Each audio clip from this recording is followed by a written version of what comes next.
5장 있습니다.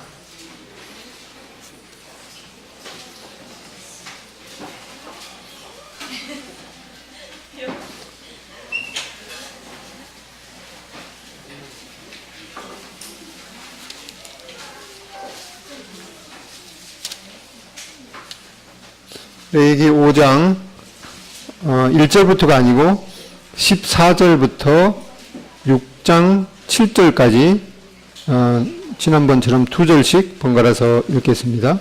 5장 14절부터입니다. 시작.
네.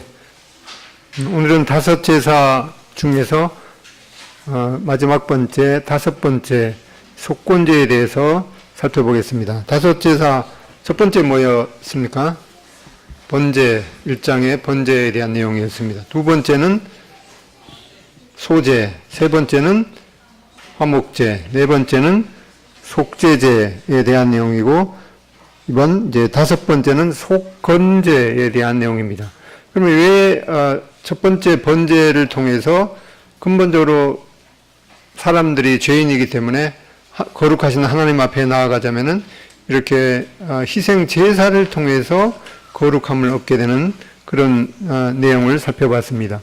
왜 이렇게 하나님 앞에 제사를 죄에 대한 희생 제사를 한 번만 드려도 될 것 같은데 왜 이렇게 약간은 다른 방식으로 이렇게 다섯 종류를 말씀하셨는가를 살펴보면은 그만큼 하나님께서 죄인된 우리 인간이 하나님 앞에서 거룩하신 하나님 앞에서 깨끗함을 입어서 이 하나님의 거룩하심과 같이 우리도 하나님 앞에서 이 깨끗한 양심으로 거룩하게 살아가기를 간절히 원하시기 때문에 이렇게 다섯 제사를 통해서 말씀하신 것으로 보여집니다. 근데 여기 마지막 다섯 번째에 이제 속건제에 대한 내용인데 속자가 무슨 의미라고 했습니까? 속자 대가를 지불하다는 그런 뜻이었죠. 대가. 그러면 이제 건자가 뭐냐? 이거는 한자 아마 1급 이상의 수준일 거예요. 건자.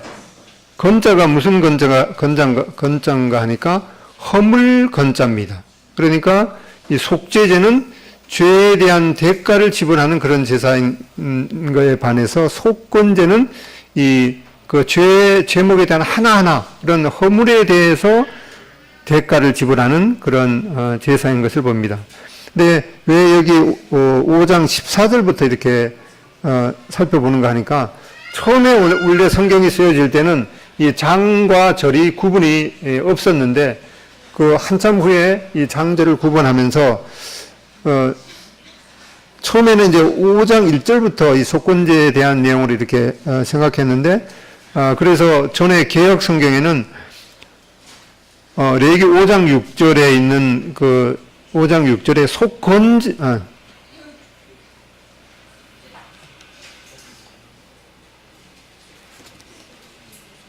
여기 속건제로 전에 개역 성경에는 번역이 되었습니다. 근데 지금은 개역 개정에는 5장 6절에 있는 말씀이 속죄제로 수정이 되었죠. 그래서 성경학자들이 다시 보니까 속건제에 대한 내용은 5장 1절이 아니라 5장 14절부터 6장 7절까지 말씀하신 것으로 이제 다시 알게 되어서 이렇게 수정을 했습니다. 왜 그런가 하니까 그 속건제에 대한 그 히브리어 단어가 아쌈인데 이 아사람이라는 단어가 여러 가지 그런 의미로 사용이 됩니다. 뭐 벌금이라는 그런 뜻도 있고요. 그 다음에 여기 제사 중에 하나인 속건제를 의미하는 그런 용어도 있는데 그래서 여기 개역 개정 성경 전서에 보면 5장 6절 이렇게 해놓고 거기에 속죄제하고 1번 하고 밑에 다른 말로 벌금이라고 번역될 수도 있다 이렇게 이제 써져 있죠. 그래서 그런 이 단어 아쌈이라는 이런 한 단어가 여러 가지 의미를 쓰이기 때문에 그것은 그 성경 그 문맥에서 그 정확한 의미를 찾을 수가 있기 때문에 전에 개역 성경에는 속건제로 쓰였다가 지금은 이제 그 속죄제에 대한 의미가 더 바른 것이라고 이렇게 생각해서 그렇게 되었습니다. 아무튼 이 아쌈이라는 것은 이 죄에 대한 이 벌금이라는 그런 의미가 있습니다. 그러니까 벌금을 냈으니까 죄에 대해서 대가를 지불하는 거죠. 그래서 이 보상 가능한 그런 죄가에 대해서 원상 조치를 하고 돌려주는 거죠. 그러니까 돌려줄 뿐만 아니라 거기에 대한 이제 말하자면 일종의 위자료도 지급을 합니다. 뭐 어린 친구들 노는 거 보면은 뭘 갖고 있다가 자기 거 아니면은 그냥 돌려주면 그만이라 그러죠. 내가 뭐 돌려주면 그만이지. 근데 돌려주면 그만이 아니라 그 가져간 것에 대해서 돌려주는 거는 당연한 거고 그 돌려주지 않은 그 기간에 대해서 대가를 지불해야 되는데 그것이 20%의 그런 그 위자료를 지불하는 그런 내용인 것을 보게 됩니다. 이 목적은 이제 하나님께 드리는 이 성물에 관계되는 죄나 또 타인의 이 소유권, 남의 물건을 강제로 취한 소유권 침해에 대해서 그것은 이제 사람 앞에 그것을 돌려줄 뿐만 아니라 변상하고 대가를 지불하는 그래서 하나님 앞에 성결함을 얻게 되는 그런 제사의 의미인 것을 보게 됩니다. 이런 데에 있어서 거짓 증거라든가 약속을 어긴 것 뭐 이런 것들을 이제 후에 자세하게 살펴보겠습니다. 이 속건제를 드리는 제사는 제물은 흠없는 숫양이 그 일괄적으로 숫양이 해당되어 있습니다. 속죄제에 대해서는 이제 여러 가지 제물이 있었죠. 제사장이 그 속죄제를 드릴 때는 황소를 드려야 됐습니다. 그 다음에 그 족장이 드릴 때는 그보다 약간 그 낮은 것, 그리고 회중이 드릴 때는 또 역시 황소를 드리고, 그 다음에 평민이 드릴 때 그런 제물이 다 달랐는데 여기 속건제는 동일하게 대상에 관계없이 흠없는 숫양을 범죄의 종류에 따라서 그 드리고, 그 다음에 5분의 1, 즉 이 20%를 더해서 그 보상해야 되는 것을 보게 됩니다. 이런 세부 규례는 속죄제와 속건제가 각해 되는 걸 보게 됩니다. 이 순서는 이제 요 후에 자세하게 살펴보겠습니다. 제사장이 할 일은 이렇게 제물의 머리 위에 안수하고 또 피를 휘장 앞에 7번 뿌리고 또 기름과 또 콩팥을 하나님 앞에 번제로 태워서 드렸습니다. 그 세부적인 내용은 뒤에 보겠습니다. 제사장이 그 몫으로 돌아가는 것은 이 단 위에서 태우지 않는 나머지 것을 먹을 수가 있었습니다. 예배자에게 돌아오는 몫은 전혀 없었는데, 그리고 이 남은 것은 이 제사장이나 회중을 위해서 그 드려진 고기는 진 바깥에서 태우도록 했습니다. 이 속건제에 대한 그 상징은 이미 말씀드렸듯이 이 번제, 소제, 화목제, 속제제 이러한 것을 통해서 이 사람의 죄가 하나님 앞에서 어떻게 정결함을 입게 되는지 그런 것을 살펴보았는데, 특별히 이 속건제는 이 허물 하나하나에 대해서 우리가 살아가면서 어떠한 그 범죄, 하나님 앞에 죄에 대해서는 정말 그거는 그때는 정말 그거는 하지 말았어야 되는데, 근데 그 돌이킬 수가 있어야죠. 이미 시간은 흘러갔고. 그런데 그러한 죄목에 대해서도 하나님께서 그 죄 하나하나에 대해서도 하나님께서 예수님께서 하나님 앞에 우리의 속건제물이 되어 주셨을 뿐만 아니라, 그러면 이제 원상 조치가 됐죠. 원상 조치뿐만 아니라 이 20%의 그 배상도 지불하셨기 때문에 어떤 면에서 처음 그 상태보다 더 훨씬 더 양호한 상태로 되돌려진 이러한 주님께서 우리를 위해서 베푸신 그런 크신 은혜를 보게 됩니다.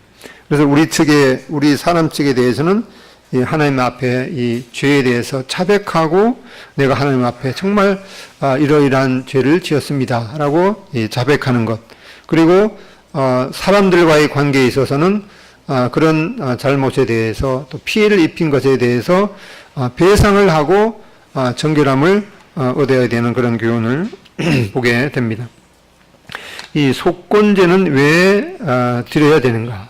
이 속건제를 드리는 목적은 이 하나님의 성물이나 금령, 이 금한 그 명령을 범한 죄나 또 타인의 그 소유권 침해에 대해서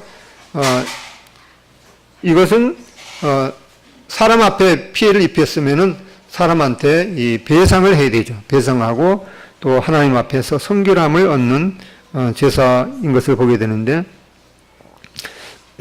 방금 읽었던 그 내용인 것을 보게 됩니다.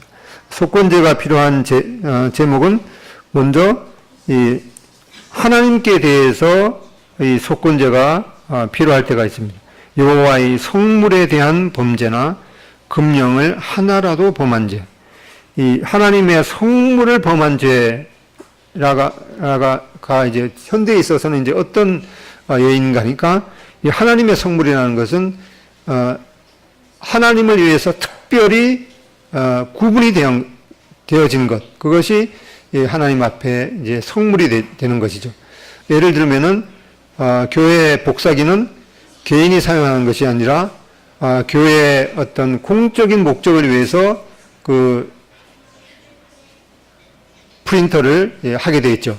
근데 그 이제 집에 이제 프린터가 없는 경우에 불가피하게 교회에 와서 개인적으로 이제 어떤 그냥 한볼래 이렇게 그냥 하는 그런 것이 예를 들어서 이제 성물을 범한 죄일 수도 있습니다. 근데 지금은 누구나 다 이제 핸드폰이 있기 때문에 필요하면 뭐 별 부담 없이 핸드폰을 쓰게 되는데, 불과 한 10여 년 전만 해도 휴대전화를 쓰는 것은 상당히 약간 부담스러운 그런 거였죠. 뭐 얘기하다가도 휴대전화 요금 보러 간다가 빨리 끊으라야 뭐 이렇게 합니다. 그런데 어떤 사람은 휴대전화를 할 때 꼭 집에서 안 하고 교회에 와서 하는 경우가 있습니다. 하지만 꼭 그게 뭐 잘못됐다는 거라기보다는 이제 예를 들어서 이제 그런 것이죠. 꼭 이제 개인적으로 집에서도 할 수 있는데 꼭 교회에 와서 휴대전화를 이제 쓰게 되는 이제 그런 것들이 예를 들면은 이제 그거는 하나님의 그 교회의 특별한 목적을 위해서 공적으로 쓰도록 되어 있는데 이제 개인적으로 이렇게 좀 쓰는 그러한 것들이 이제 성물을 범한 죄인데, 이제 만약에 이제 구약의 시대에 그런 성물에 대한 그 죄를 범했으면 어떻게 하는가 하니까 그 전화 요금을 이제 물어내야 됩니다. 물어내면 끝인 것이 아니라, 예를 들어서 전화 요금이 1,000원이다, 1,000원 들었다 그러면은 20%를 더 더해서 얼마죠? 1,200원을 이제 내야 되었습니다. 그리고 교회 그 컵은 교회 그 성도들이 공적으로 사용하는 그런 이제 용도로 쓰인 컵이죠. 근데 그런 컵을 이제 뭐 어떻게 하다가 이제 집에 가져가 갖고 사용하고 있었어요. 그러면 내가 하나님의 성물의 죄를 범했네. 그리고 컵을 갖다가 교회에다가 그냥 갖다 놓기만 하면 되는 것이 아니라 대가를 지불해 갖고 컵을 하나 더 사 갖고 2개를 갖다 놔야지 이제 이 속건제를 드리는 그런 경우입니다. 혹시 집에 교회 공적인 물건이 혹시나도 있지는 않은지, 교회 책을 가져와 갖고 반납을 안 했든지, 그러면은 그 책을 그냥 갖다 놓는 것이 아니라 책을 한 권 더 사 갖고 꽂아놔야 이 속건제를 치른 그런 것임을 보게 됩니다.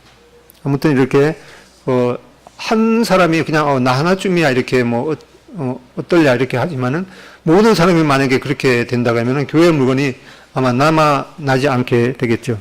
그래서 이러한 것들이 현대에 있어서도 뭐 꼭 이렇게 해야 된다는 것이 아니라, 그런 이 교회의 공적인 물건은 공적인 용도를 위해서 특별히 사용되어 져야 되는 그런 정신은 지금도 우리가 지켜야 된다고 생각이 듭니다. 이렇게 여호와의 성물에 대한 범죄나 그 금하신 명령을 하나라도 범했으면은 이렇게 속건제의 그 제물은 순양 한 마리를 하나님 앞에 드리는 것이죠. 그 다음에 하나님을 위해서 성별된 물건이죠. 그 다음에 제물이라는 것, 11조.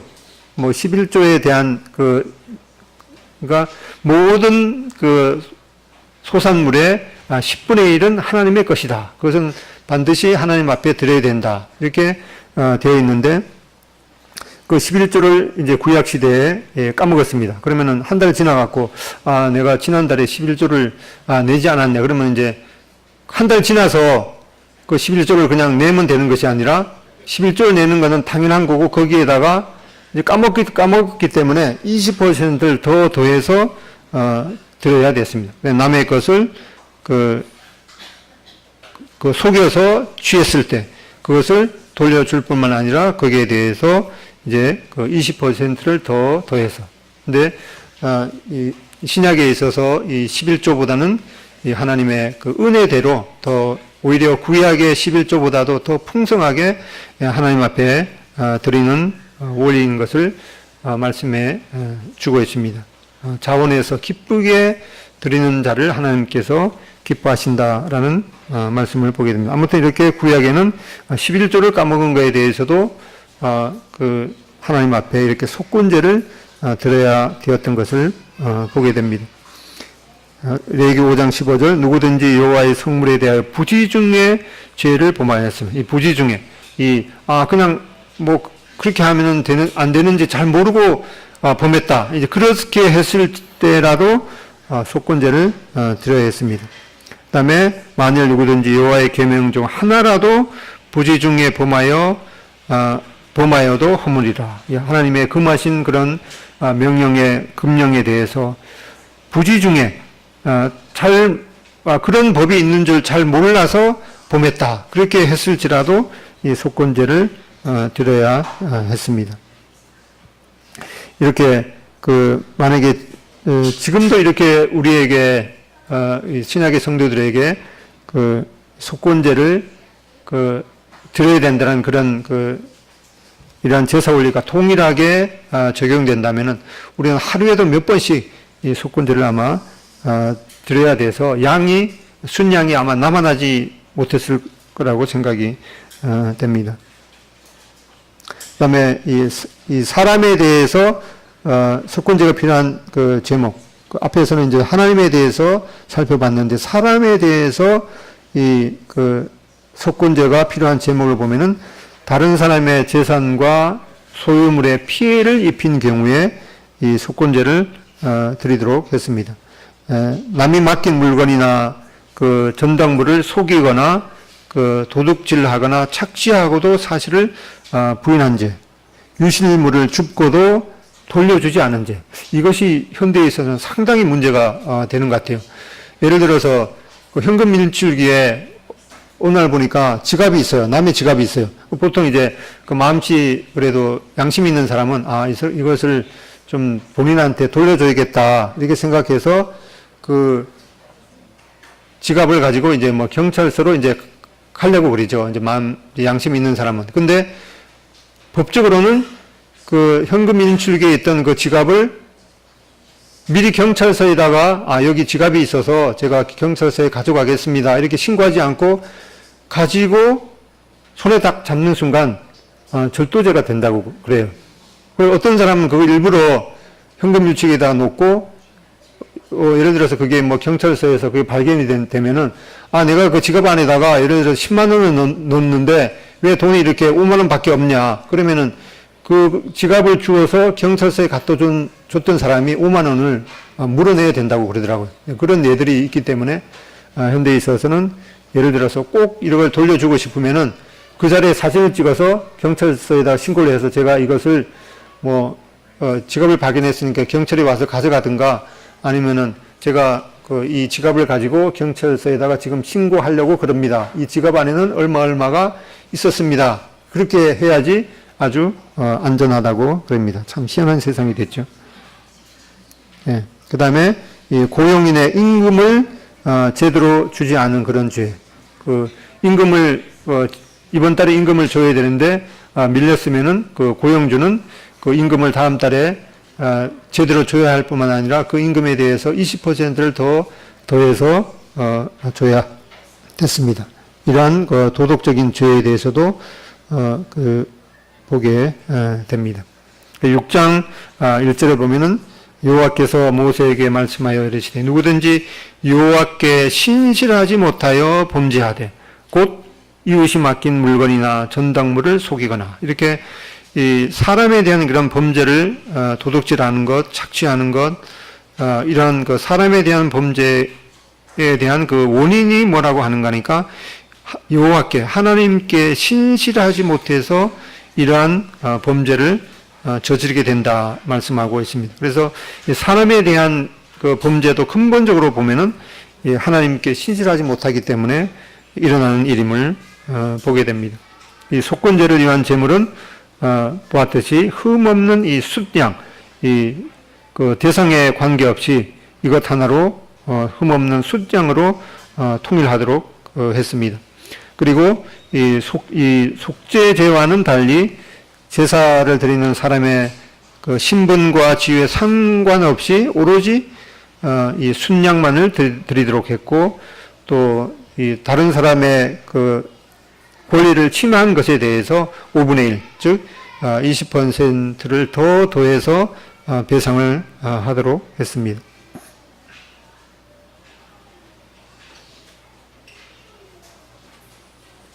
그다음에 이 속건제를 드리는 그 방법에 있어서 이 범과를 처리하는 순서가 하나님께 범죄했을 때하고 사람에게 범죄했을 때가 이 순서가 다른 것을 보게 됩니다.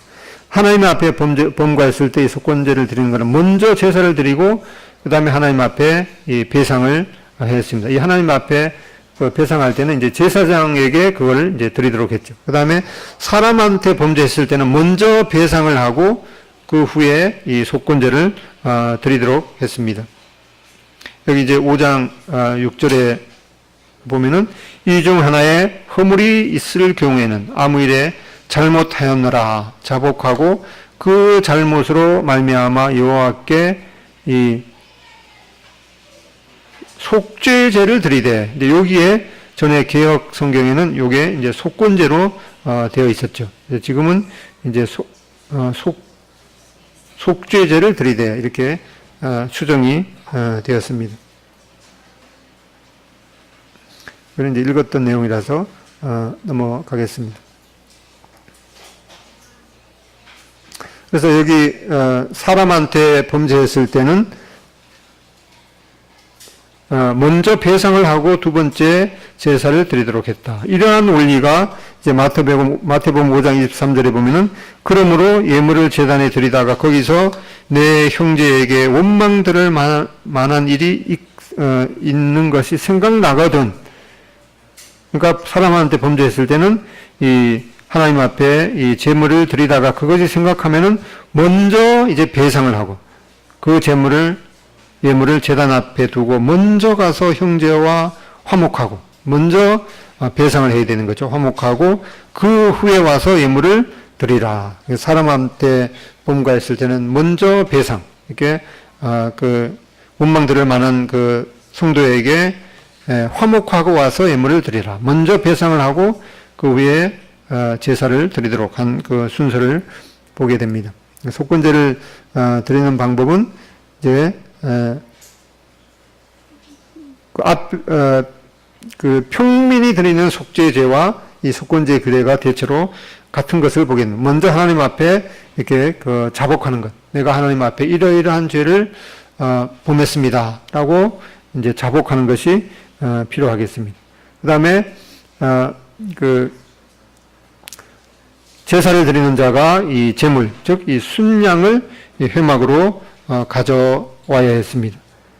그다음에 이제 제사를 드리는 자가 제물의 머리 위에 안수하는 것이죠. 자복하고 이제 제물을 준비해서 회막으로 가져오고, 그다음에 이 안수를 하는 게, 안수를 한다는 것은 이 순양 위에 안수를 한다는 것은 이제 이 제물을 드리는 그 제물하고 자신이 사실은 하나님 앞에서 자신이 죽어야 되는데 대신 이 순양이 죽게 된다라고 하는 그런 이 제물과 자신이 동일한 그런 동일함을 고백하는 것이기도 하고, 또 자신의 죄가 이 제물인 이 순양에게 이게 죄가 옮겨진다는 그런 절차이기도 합니다. 그렇게 해서 이제 제사를 드리는 자가 요 앞에서 잡게 됩니다.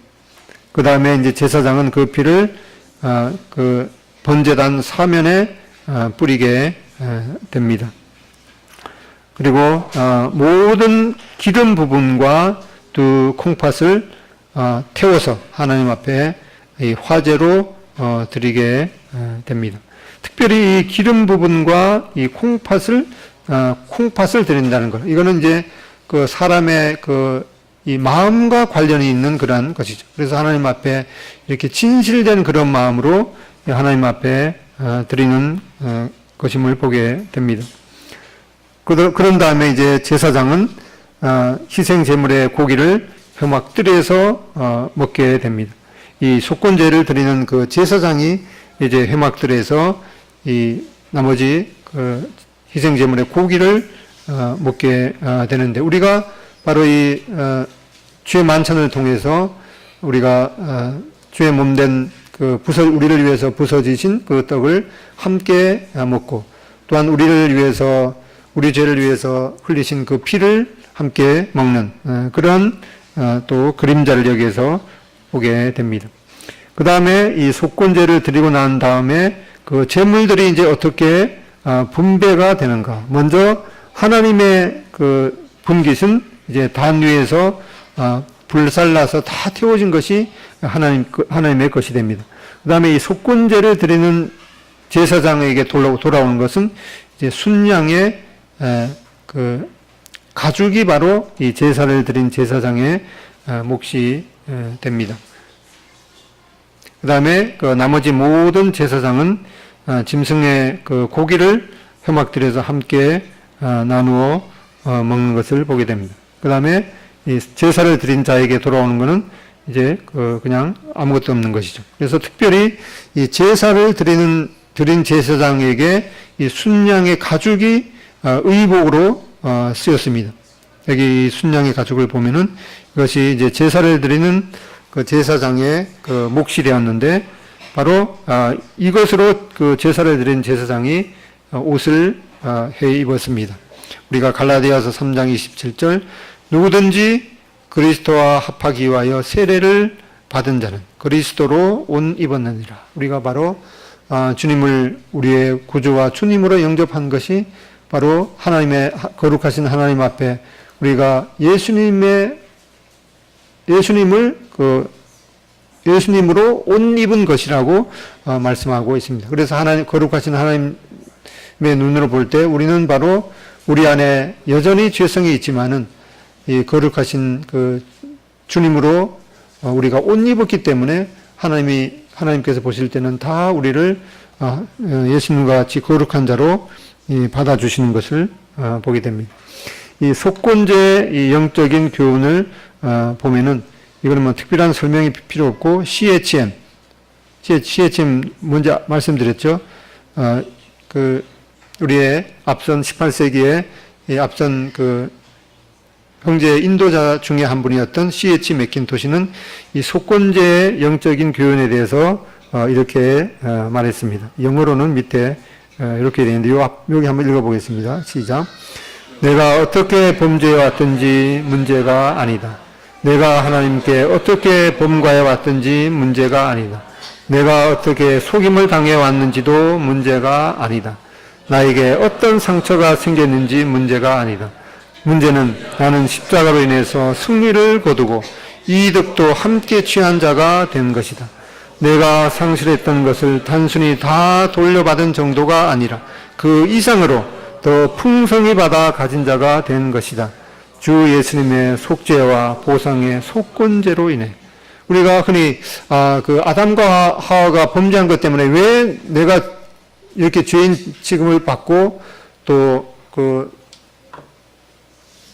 아담과 하와의 그 범죄 때문에 모든 인류가 사망 가운데 빠져만 했던가 그걸 생각하면 한편으로 억울하기도 하죠. 그런데 우리는 예수님의 이 속건제의 희생 제사를 통해서 아담과 하와가 전혀 범죄하지 않았던 그 상태 이상으로 우리가 된 것이죠. 그때는 우리는 이제 아담과 하와는 단순히 하나님의 이 피조물이었습니다. 그런데 지금 우리는 예수님을 구주와 주님으로 영접한 우리는 하나님의 새로운 피조물로서 오히려 하나님의 사랑받는 아들로 받아들여진 것, 이것은 또 얼마나 더 큰 은혜인가를 보게 됩니다. 이사야서 53장 10절에 보면은 여호와께서 그로 상함을 받게 하시기를 원하사 질고를 당케 하셨은즉 그 영혼을 속건제물로 드리게 이르면 그가 그 씨를 보게 되며 그 날은 길 것이요 또 그의 손으로 여호와의 뜻을 성취하리로다. 예수님께서 육신으로 탄생하시기 약 700년 전에 이사야 선지자를 통해서 예수님께서 바로 우리를 위한 이 속건제물이 된다고, 특별히 이 속건제물이 된다고 이렇게 말씀하셨습니다. 이 속건제물은 우리를 원래 상태로 돌려놓은 것에 만족하지 않고 그것의 20%를 더 더했기 때문에 우리는 하나님의 은혜를 더 풍성히 받은 자가 된 것임을 보게 됩니다. 그래서 우리가 우리의 인생을 되돌아보면서 어떠한 것은 참 하나님께서 그 죄가에 대해서 용서하심을 믿기는 하지만 정말 그 일은 내가 하나님 앞에 정말 그 일은 하지 말았어야 되는 것이 아닌가 하고 그렇게 양심의 가책을 받을 것이 아니라 바로 예수님께서 이 속건제라는 것은 허물, 그 죄 하나하나에 대해서 예수님께서 우리를 위해서 이 속건제의 제물이 되셨기 때문에 그 죄에 대한 용서뿐만 아니라 원상했을 뿐만 아니라 그 죄에 대한 죄값을 20%나 더 더해서 죄값을 치르셨기 때문에 내가 어떠한 여기 있는 것처럼 내가 어떻게 범죄해 왔든지 문제가 아니다. 내가 하나님 앞에 어떻게 범과해 왔든지 문제가 아니다. 내가 어떻게 속임을 당해 왔는지도 문제가 아니다. 나에게 어떤 상처가 생겼는지 문제가 아니다. 문제는 나는 십자가의 승리로 인하여 승리를 거두고 원상이 회복되고 속건제의 제물에 대한 20%의 이득도 함께 취한 자가 된 것입니다. 내가 상실했던 것을 단순히 다 그대로 돌려받은 정도가 아니라 그 이상으로 더 풍성히 받아 가진 자가 된 것이다. 바로 예수님께서 이 속건제물, 이 죄에 대해서 대가를 지불하셨죠. 뿐만 아니라 이 20%의 이 보상을 속건제 제물로 인해서 더 풍성하게 갚아 주셨기 때문에 그것을 우리가 더 풍성히 받은 자가 되는 것임을 보게 됩니다. 그러면 요한일서 1장 9절 보겠습니다. 요한일서 1장 9절.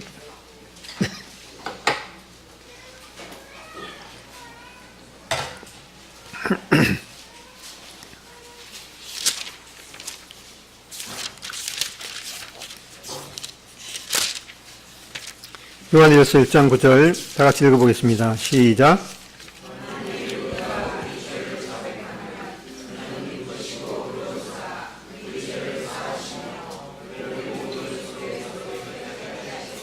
예, 거기 보면은 만일 우리가 우리 죄를 자백하면, 아까 이 속건제에 대한 그 규례를 보면 제일 첫 번째가 하나님 앞에 이 자복하는 것. 내가 하나님 앞에 이러이러한 죄를 범했습니다. 라고 하는 그 자백이 제일 먼저 와야 됐습니다. 여기서 보면은 만일 우리가 우리 죄를 자백하면 그는 미쁘시고, 예수님께서는 미쁘시고 의로우사 우리 죄를 사하시며, 우리가 속죄제에 대해서 살펴볼 때 예수님께서 우리에 대한 그 죄에 대해서 대가를 지불하셨던 그런 제사였던 것을 보게 됩니다.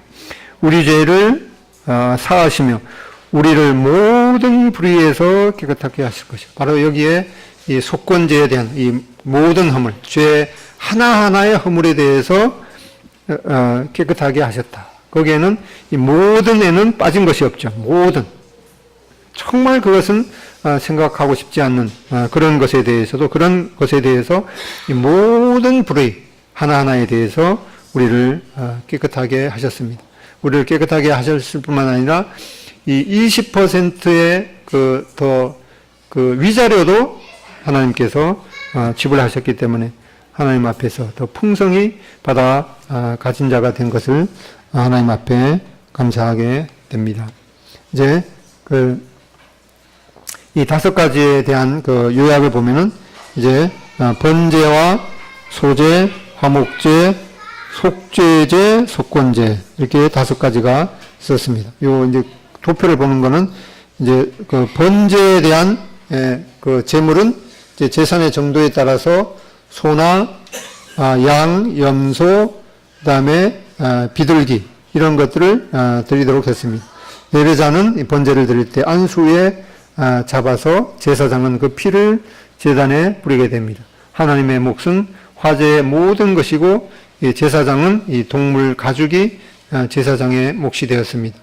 이 번제에 대한 상징은 바로 하나님께 온전한 헌신을 드리신 예수 그리스도가 바로 이 상징입니다. 헌신이죠. 그 다음에 교훈은 바로 하나님을 향한 우리가 산제사로 하나님 앞에 드려야 되는 그런 교훈을 보게 됩니다. 이 소제는 이제 제물이 그 곡물을 첫 곡물, 이거는 이제 읽는 방법이 있다 했죠. 경상도 할머니 그 비읍을 넣어서 고분 가루를 하나님 앞에 드리도록 했습니다. 그러면 제사장에게 인계를 해서 제사장은 한 줌을 제단 위에 놓아서 이제 번제를 드릴 때 함께 드리도록 했습니다. 하나님의 몫은 그 한 줌의 화제로 드린 것이 되고, 그 나머지 것은 이제 그 제사장들의 음식이 되었습니다. 이 소제의 상징은 바로 순전무결한 하나님의 아들로 연락되신 예수 그리스도의 모습입니다.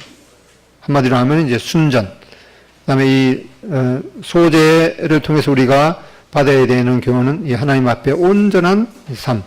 그다음에 화목제는 제물이 그 신분 형편에 따라서 그 소나 양이나 염소를 드리도록 했습니다. 예배자는 안수에 잡아서 이제 그 제사장은 이 가슴을 흔들어서 요제로 드리는 것이죠.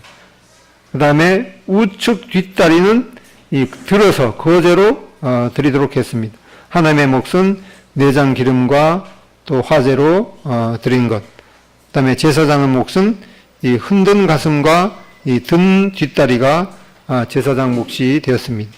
이 화목제의 상징은 하나님과 사람을 화목케 하신 예수 그리스도의 모습. 한마디로 하면 이제 화목. 이 화목제의 경우는 하나님과의 평화, 사람과의 평화. 그다음에 속죄제는 이 제사의 형편에 따라서 소나 양이나 염소 이런 것들을 이제 드리도록 했고, 예배자는 안수에 잡아서 제사장은 피를 그 향단불에 바르도록 했습니다. 하나님의 몫은 화제로 드린 것이 되고, 제사장의 몫은 이제 없고, 그다음에 이 속죄제의 상징은 바로 이 죄의 근원을 해결하신 예수 그리스도의 모습. 그래서 우리가 받는 교훈은 바로 하나님 앞에 그 자복하고 이 하나님의 그 속죄제를 받아들여서 구원과 이 거룩한 삶을 사는 것. 그다음에 지금 살펴본 이 속건제는 바로 이 제물이 이 순양 하나로 통일이 되었습니다. 예배자는 먼저 이 자복하는 것이 내가 하나님 앞에 범죄를 했습니다라고 자복하는 것. 그다음에 특별히 사람한테 대해서는 이 보상이 20%의 보상이 필요했습니다. 제사장이 할 일은 피를 제단 사방에 이제 뿌리는 것이 되고, 하나님의 몫은 화제로 드리는 것.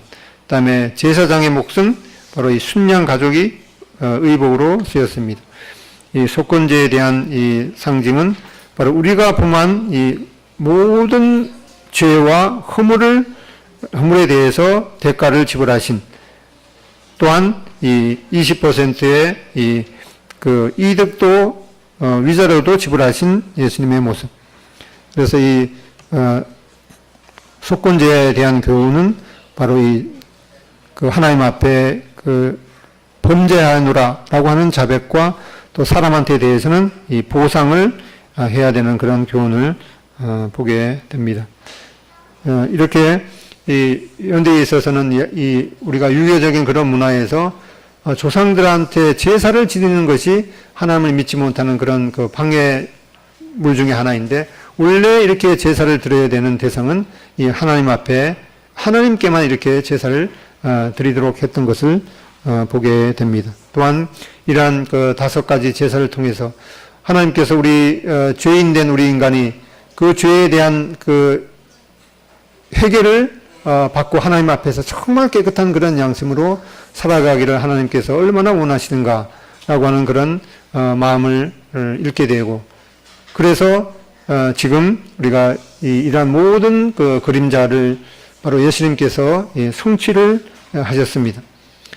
번제를 통해서 이렇게 온전하게 드리신 주님, 또 소제를 통해서 순전한 그런 삶을 드리신 주님, 또 화목제를 통해서 사람과 하나님을 화목케 하시는 주님, 또한 이 속죄제를 통해서 죄의 근원 자체를 해결하신 주님, 속건제를 통해서 죄 하나하나에 대한 그런 허물을 이자와 함께 지불하신 그런 주님의 제사를 보면서, 이러한 그 세세하게 이러한 제사를 통해서 하나님 앞에 죄가 해결되고 거룩하신 삶을, 거룩한 그런 신분으로 살아가기를 원하는 그런 하나님의 마음을 우리가 받아들이지 않는다면은, 이러한 그 오랜 그 역사를 통해서 구약의 제사를 드려졌던 그런 그 죄에 대한 제사에 대한 목적이 바로 내가 하나님 앞에 하나님과 화목해서 하나님의 그 속죄를 받아 드려야 되는구나라고 하는 것을 깨달아야 되겠습니다. 기도하고 마치겠습니다.